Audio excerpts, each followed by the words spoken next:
Ethan Callahan resserra les sangles de son sac à dos usé et contempla l'immensité de la nature sauvage qui s'étendait devant lui. Le soleil levant baignait les montagnes du Montana de teintes dorées et vertes. Une profonde inspiration emplit ses poumons d'un air frais chargé des senteurs de pin et de terre humide. Ces randonnées solitaires apportaient toujours à Ethan un profond réconfort. Armé seulement de son appareil photo et d'une curiosité inépuisable, il explorait cette nature indomptée, à la recherche de moments qu'il pouvait capturer à travers son objectif pour les partager avec le monde. Ce jour-là, son objectif était une crête reculée, réputée pour offrir des panoramas à couper le souffle. Mais ce qui l'enthousiasmait davantage, c'était la rumeur selon laquelle des animaux sauvages rares avaient été aperçus dans la région. Ethan imaginait déjà une seule photo parfaite, ornant la couverture d'un prestigieux magazine de nature. Cette pensée de gloire alimentait sa détermination, alors que ses bottes crissaient sur le sentier accidenté. À plusieurs reprises, il s'arrêtait pour photographier les arbres imposants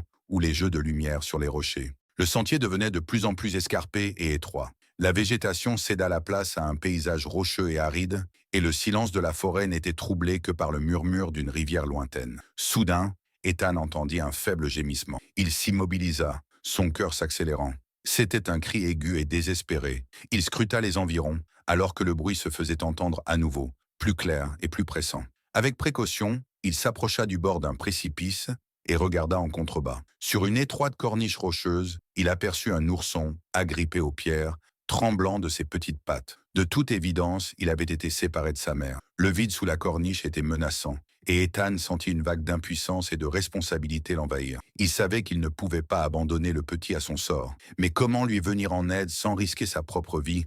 Il réfléchit intensément. Une corde dans son sac offrait une solution possible. Il l'attacha solidement à un pin robuste et l'enroula fermement autour de sa taille. Ses mains tremblaient alors qu'il vérifiait la solidité des nœuds. Tandis qu'il descendait lentement le long de la paroi, il prit conscience que chaque mouvement comportait un risque. Des pierres lâches glissaient sous ses bottes et tombèrent dans le vide. L'ourson se tut, le fixant de ses grands yeux remplis de peur. Ce regard poussa Ethan à continuer. À chaque pas, il se rapprochait de la corniche, mais le danger devenait de plus en plus palpable. Et si la mère de l'ourson surgissait soudainement et le percevait comme une menace? Il repoussa cette crainte et se concentra sur la descente. Lorsqu'il atteignit enfin la corniche, il s'arrêta pour tenter de gagner la confiance du petit. Il lui parla d'une voix apaisante et se déplaça lentement pour ne pas l'effrayer. L'ourson tremblait, mais il était trop faible pour opposer une quelconque résistance. Ethan sortit une sangle en tissu de son sac et la prépara avec précaution. Chaque geste était un exercice d'équilibre. Chaque seconde comptait.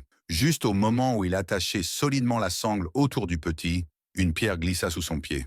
Ethan perdit l'équilibre et se retrouva suspendu à la corde. La douleur lorsqu'il heurta la paroi rocheuse irradia dans son épaule, mais il s'accrocha fermement. Il mobilise toutes ses forces pour remonter avec l'ourson.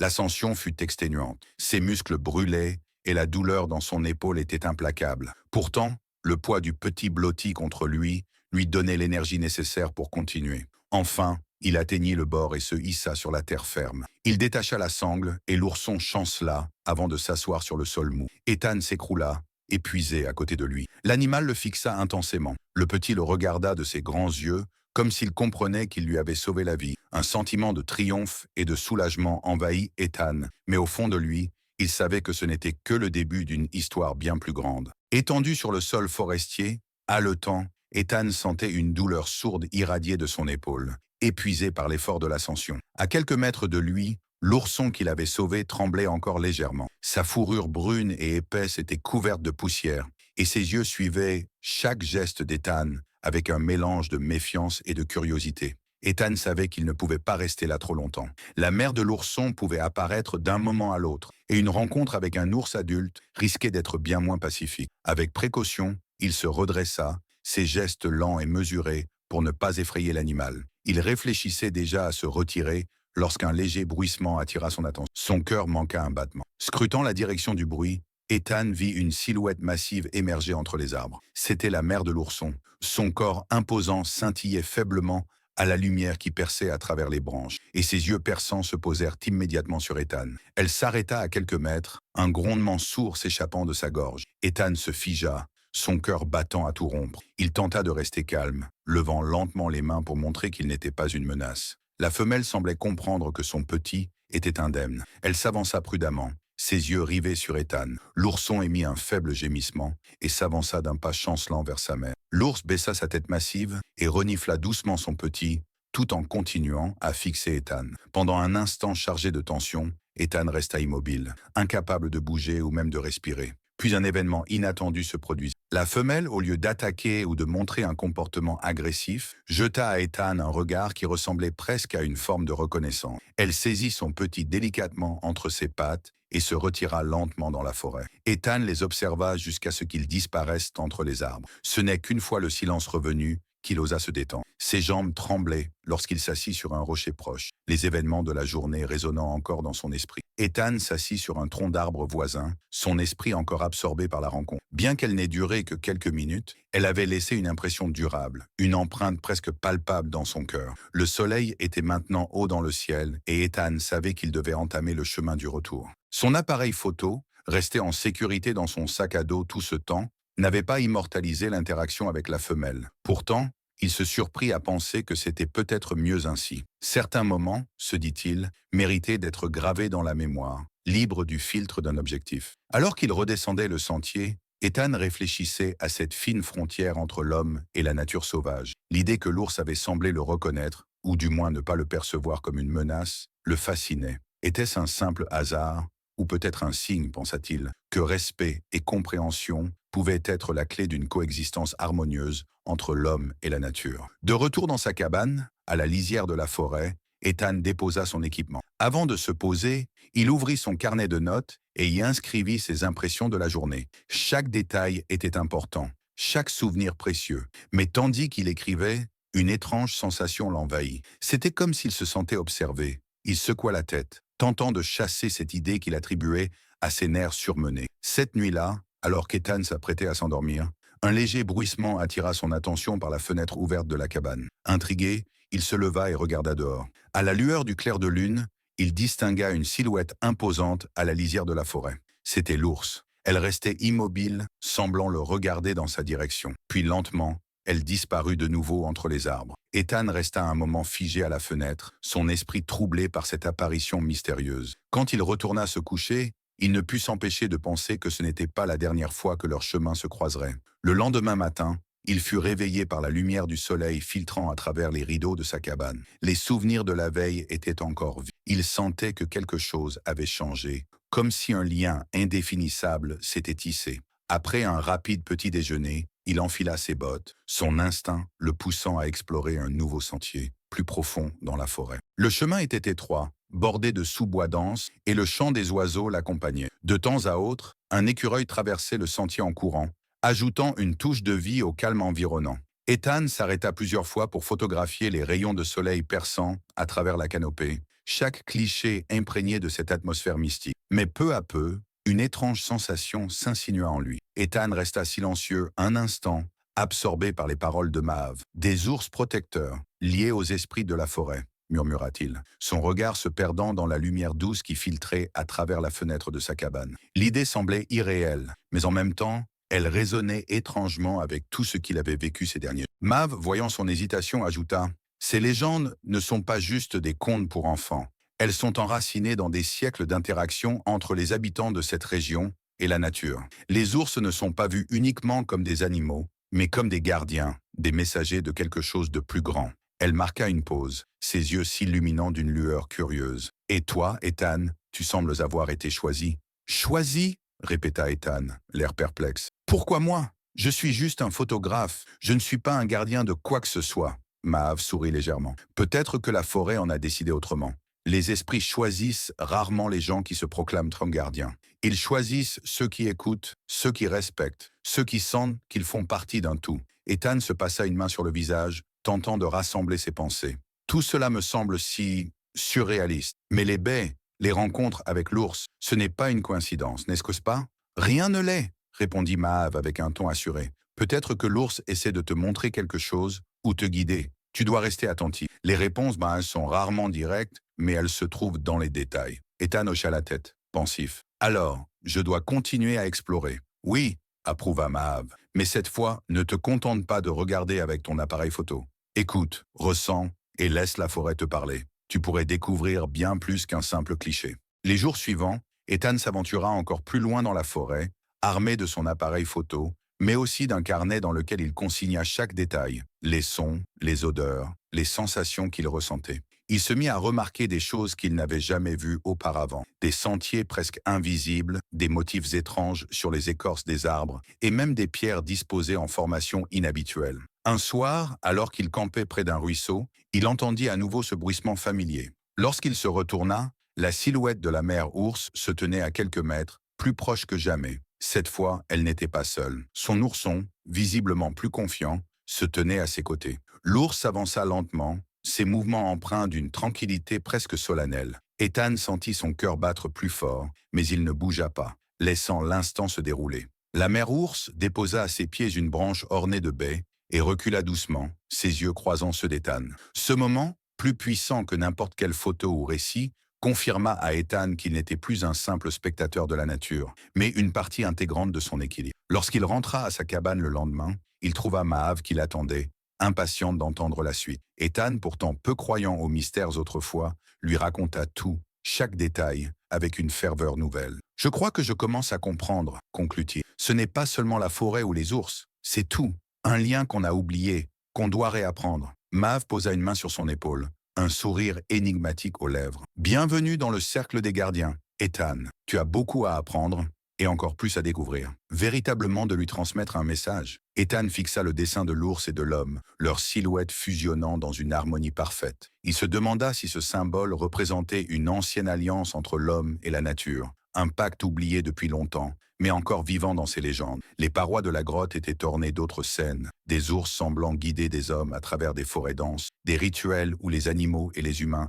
partageaient un même espace sacré. Tout semblait évoquer une coexistence profonde et respectueuse. Ethan ne pouvait s'empêcher de penser que les cadeaux de la mère ours, les baies et les racines soigneusement empilées, étaient bien plus que des offrandes aléatoires. Peut-être était-elle, à sa manière, en train de l'inviter à renouer avec cette connexion ancestrale. Après avoir passé des heures à documenter les dessins, il s'assit au centre de la grotte, son carnet ouvert sur ses genoux. Il y inscrivit tout ce qu'il voyait, mais aussi ce qu'il ressentait.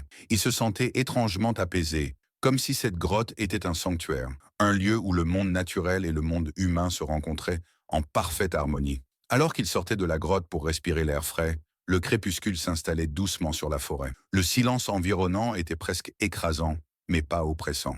Il était chargé d'une énergie particulière, d'un mystère que seul ce lieu semblait détenir. Alors qu'il s'éloignait de l'entrée, un mouvement attira son regard. La mère ours était là, à quelques mètres de lui, son imposante silhouette baignée par la lumière d'éclipse. Cette fois, son ourson était à ses côtés. Ethan se figea, mais pas de peur. Il savait, au fond de lui, qu'il n'avait rien à craindre. L'ours le regardait fixement, ses yeux brillants dans la pénombre. Elle semblait l'évaluer, comme si elle cherchait à confirmer quelque chose. Puis, lentement, elle s'assit, son petit blotti contre elle, et continua de l'observer. Ethan sentit un frisson parcourir son dos. Était-ce une validation, une reconnaissance? Il leva doucement son appareil photo, mais hésita. Cette fois encore, il baissa l'appareil. Ce moment ne devait pas être capturé, mais simplement vécu. Il s'assit à son tour, gardant une distance respectueuse, et observa la mer et son... Le temps semblait s'arrêter. Après quelques minutes, l'ours se leva, émit un grognement profond, mais calme, et s'en alla lentement dans les bois, son ourson trottinant derrière elle. Ethan resta immobile, imprégné de la gravité de ce qu'il venait de vivre. La forêt avait une manière de communiquer, subtile mais puissante, et il était convaincu que ces interactions n'étaient pas des coïncidences. De retour à sa cabane, il trouva Maav qui l'attendait une fois de plus. Sans attendre, il lui raconta tout. La grotte, les symboles, la rencontre silencieuse avec l'ours. « Ce n'est plus une simple coïncidence, Maav, » déclara-t-il. « Elle essaie de me montrer quelque chose, ou de me préparer à quelque chose. » Maav sourit, son expression emplie de sagesse. « Tu es sur le chemin, Ethan. Ce que tu as vu dans cette grotte, ce que tu ressens,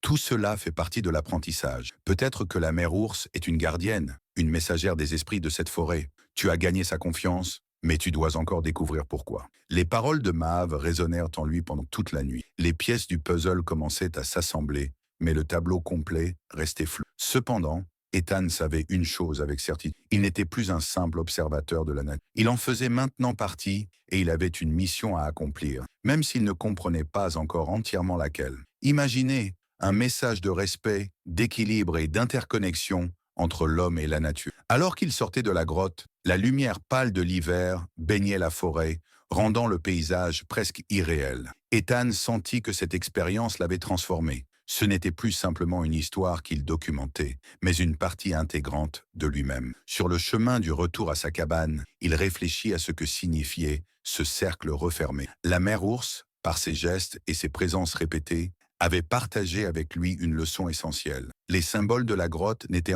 pas de simples gravures anciennes, mais des messages vivants rappelant une vérité intemporelle. L'harmonie entre l'homme et la nature était non seulement possible, mais essentielle. Il comprenait maintenant pourquoi il avait été choisi, pourquoi la forêt l'avait accueilli et pourquoi cet ours était devenu son guide silencieux. Une fois rentré, il s'assit devant son carnet et écrivit longuement. Chaque détail, chaque pensée, chaque émotion trouvèrent leur place dans les pages. Il savait que cette histoire devait être partagée, pas seulement comme une aventure personnelle, mais comme un appel à tous ceux qui avaient oublié leur lien avec la nature. Alors qu'il contemplait les flocons de neige qui tombaient doucement à l'extérieur, une paix profonde l'envahit. La forêt et ses mystères resteraient toujours une part de lui, mais il sentait aussi que son rôle était de porter ce message au-delà des arbres, là où les gens avaient peut-être perdu de vue l'importance de ce lien. Quelques jours plus tard, Mahav vint lui rendre visite. En voyant l'expression paisible et déterminée d'Ethan, elle sourit. « Tu as trouvé ce que tu cherchais, n'est-ce pas ?»« Oui, »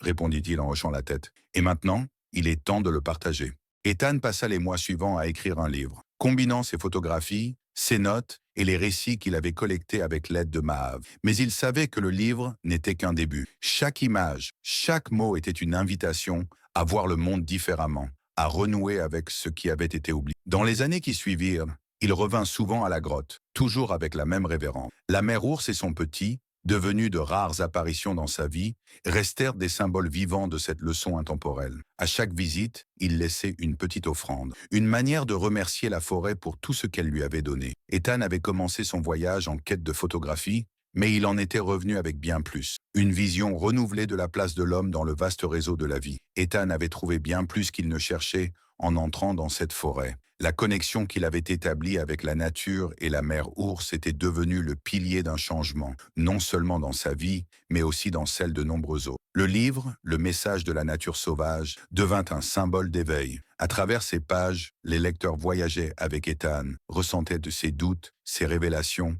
et surtout son respect profond pour le monde naturel. Son récit incita des écoles, des communautés et même des institutions à voir les forêts non pas comme des ressources à exploiter, mais comme des sanctuaires vivants, regorgeant de mystères à protéger. Les retombées furent immédiates. Des zones de la forêt furent classées comme réserves protégées, des programmes de sensibilisation virent le jour et des groupes de conservation furent informés. Les enfants des villages environnants apprirent non seulement à reconnaître les plantes et les animaux, mais aussi à comprendre leur rôle dans cet équilibre fragile. Ethan avait semé une graine et elle avait germé. Pourtant, malgré la renommée, Ethan resta simple. Sa vie continua d'être centrée autour de la forêt. Chaque jour, il explorait de nouveaux sentiers, parfois avec son appareil photo, parfois sans rien d'autre que ses pensées. Il écoutait, observait et laissait la forêt guider ses pas. Il savait que tout ce qu'il avait appris n'était qu'une partie d'un savoir bien plus vaste et qu'il ne ferait que gratter la surface. Il ne revit jamais la mère ours ni son petit,